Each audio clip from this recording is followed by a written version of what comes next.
준비하고 나 맡은 일 충성 충성 충성 충성 Your kingdom come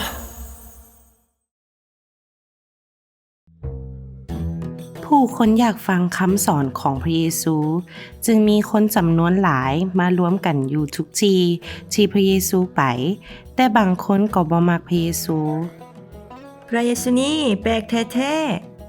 แมนพระเยซูอยู่ร่วมกับคนบ่ดีและกินข้าวนำกันกับพวกเรานั้นด้วยบ่ถูกต้องแท้ๆ ดังนั้นพระเยซูจึงได้เล่าเรื่องหนึ่งให้ผู้คนฟังดนนานมาแล้วมีคนเลี้ยงแกะคนหนึ่ง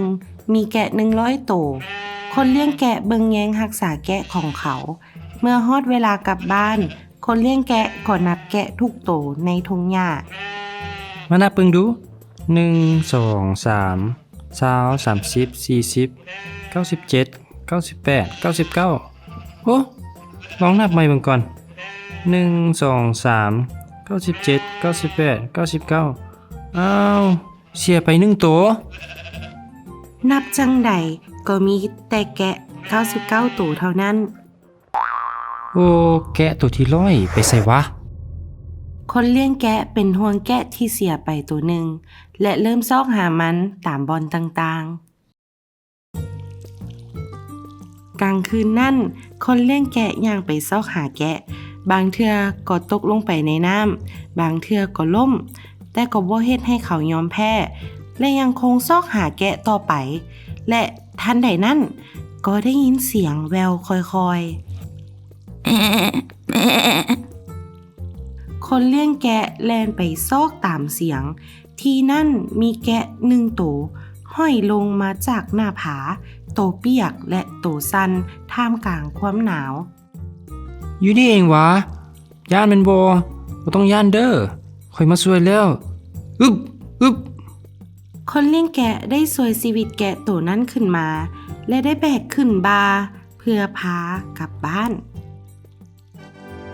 เมื่อคนเลี้ยงแกะกลับมาฮอดบ้านแล้วก็บอกกับเมียและลูกว่า ค่อยซอกเห็นแล้ว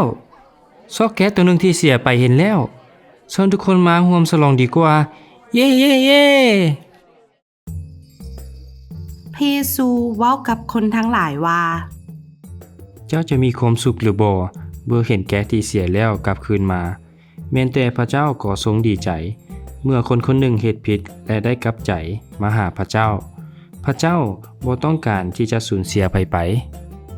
พระเยซูเล่าอีกเรื่องหนึ่งเกี่ยวกับคนเลี้ยงแกะและฝูงแกะ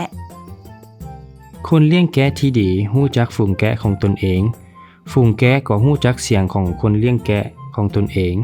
และย่างไปตามเสียงของคนเลี้ยงแกะไป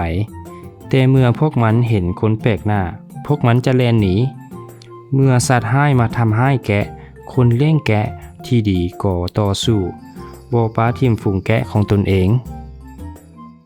พระเยซูเว้าว่าพระองค์สามารถสละชีวิตเพื่อปกป้องผู้ที่เชื่อ